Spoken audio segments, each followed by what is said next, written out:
پیارے پیغمبر جناب محمد صلی اللہ علیہ وآلہ وسلم نے اس مہینے کے بے شمار فوائد بتائے. کچھ فوائد آپ کے سامنے رکھنا چاہتا ہوں. میرے محترم بھائیوں، آج کی لیٹسٹ سائنس کہتی ہے کہ یہ جو روزہ ہے نا، یہ آپ کے بلڈ پریشر کا اور شوگر کا بہترین علاج ہے. اور بہت سارے شوگر کے مریض کہتے ہیں ڈاکٹر صاحب روزہ تو رکھا ہی نہیں جاتا.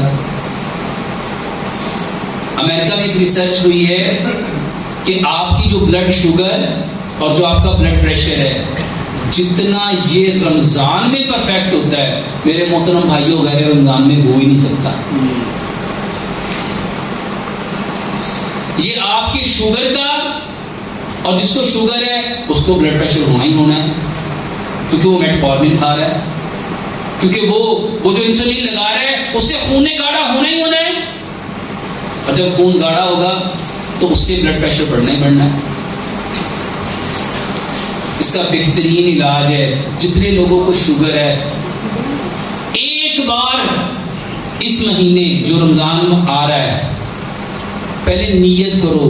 اچھا، جب جس بندے نے پہلے نیت کر لی، اور نہیں بھائی میں نے پچھلی بار بھی رکھ کے دیکھا تھا، میرا تو بلڈ پریشر کنٹرول ہوتا، میری تو شوگر کنٹرول ہوتی.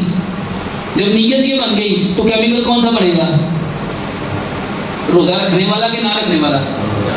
تو جب پہلی نیت بن گئی تو اعمال کا دار و مدار کس پہ ہے؟ جب پہلی کہہ دیا کہ میں تو رکھ سکتا ہی، تو اللہ تعالیٰ فرماتے ہیں انا عند ظن عبدی بی، میں بھی بندے کے ساتھ ویسا ہی ہوں جیسا وہ گمان کرتا ہے. میرے محترم بھائیوں، روزہ خالصتاً آپ کے ایمان کے لیے ہے، اور ایمان بالغیب ہے. ہمارا رب ایمان کیا ہے؟ بالغیب. ایک بار پورے ایمان کے ساتھ.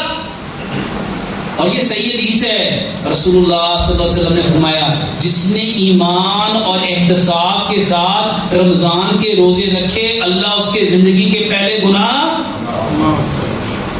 معاف کر دیتا ہے. اچھا بتاؤ، یہ جو بیماری ہے نا، یہ گناہوں کی وجہ سے آتی ہے. بیماری کس کی وجہ سے آئی؟ تو جس نے ایمان اور احتساب کے ساتھ روزے رکھے اس کے گناہ، جب گناہ معاف ہو گئے تو بیماری رہے گی. میرے محترم بھائیوں، بیماری کیا ہے؟ بیماری ہے فطرت کو چھوڑ دینا. بیماری کیا ہے؟ فطرت کو چھوڑ دینا. اور فطرت کیا ہے؟ پیارے پیغمبر جناب محمد صلی اللہ علیہ وآلہ وسلم نے فرمایا اس دنیا میں آنے والا ہر بچہ فطرت اسلام پہ آتا ہے. ہماری فطرت اسلام ہے، اور ہم نے کس کو چھوڑ دیا؟ اسلام کو. اب اس کے ماں باپ چاہے اسے یہودی بنائے، مجوسی بنائے، نصرانی بنائے، آیا وہ فطرت اسلام پہ ہے. میرے محترم بھائیوں، یہودی کون ہے؟ مجوسی کون ہے؟ نصرانی کون ہے؟ طریقہ. جو جس طریقے پہ آ جائے گا وہ بن جائے گا. اور ہم بیمار کیوں ہیں؟ کیونکہ ہم نے جو ہمارے رب کا طریقہ تھا اس کو چھوڑ دیا.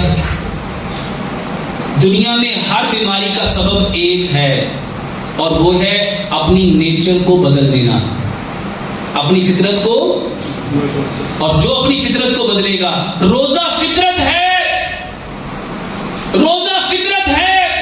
اور جو کہے گا میں رکھ سکتا، تو رب کہتا ہے تینوں توفیق بھی نہیں ملنی، وہ رکھ بھی. اور جو کہے گا کہ انشاءاللہ میں نے رکھنا ہے اور اللہ کی توفیق سے رکھنا ہے، اور میرے رب نے مجھے وہ طاقت بھی دینی ہے، قوت بھی دینی ہے، اور میں نے انشاءاللہ پورے رکھنے ہیں، تو رب کہتا ہے میں تو تیری نیت کے ساتھ مطابق، تیرے گمان کے مطابق تیرے ساتھ بھی ہوں. جیسا تو کہے گا میں نے ویسے ہی کرنا ہے. اور جس نے پہلے سے پلاننگ کر لی، بھائی میں نے تو اپنے روزوں کا فدیہ دینا ہے. طبیعت بہتر بھی ہے، لیکن میں کہا کروں پچھلی دفعہ رکھے تھے طبیعت پھر خراب ہو گئی تھی. میرے محترم بھائیوں، روزہ رکھنے سے اللہ کے نبی صلی اللہ علیہ وسلم کی صحیح حدیث ہے، روزہ رکھو صحت پاؤ گے. روزہ رکھو صحت پاؤ. قرآن کی آیت ہے روزے رکھو، یہ تمہارے لیے بہترین ہے اگر تم جان سکو تو. یہ سورہ بقرہ کی آیت نمبر 184 ہے. اللہ تعالیٰ اس میں فرماتے ہیں تم روزے رکھو، یہ تمہارے لیے بہترین ہے اگر تم جان سکو. میرے محترم بھائیو، یہ رمضان اللہ کی طرف سے ایک بہترین مہینہ ہے، بہترین تحفہ ہے، بہترین عمل ہے. اس رمضان میں آپ کو وہی ملنا ہے جو آپ اپنے برین کو انفارمیشن دو گے. آپ کا دماغ جو انفارمیشن پکڑتا ہے، انفارمیشن کے 5 سورس ہیں: آپ کا دیکھنا، آپ کا بولنا، آپ کا سننا، آپ کا محسوس کرنا اور آپ کا چاہنا، آپ کا سوچنا. میرے محترم بھائیوں، جیسی انفارمیشن برین کو ملے گی، برین ویسے کیمیکل بنائے گا. اور اگر آپ چاہتے ہو متقی بننا تو اپنے برین کو یہ انفارمیشن دو کہ چاہے کچھ ہو جائے، اس بار جو میں نے ساری زندگی نہیں کیا، اس بار میں نے وہ کرنا ہے. میری آنکھ وہ دیکھے گی جو رب چاہے گا، میری زبان وہ بولے گی جو رب چاہے گا، میرے کان وہ سنیں گے جو رب چاہے گا، میرے ہاتھ وہ پکڑیں گے جو رب چاہے گا، میرے پاؤں وہاں جائیں گے جو رب چاہے گا. میرے محترم بھائیوں، جو جیسا گمان کرے گا اللہ اس کے ساتھ ویسا ہی معاملہ فرمائے گا. اب یہ ہماری مرضی ہے، جو اپنے رب سے جو لینا چاہتا ہے وہ لے سکتا ہے.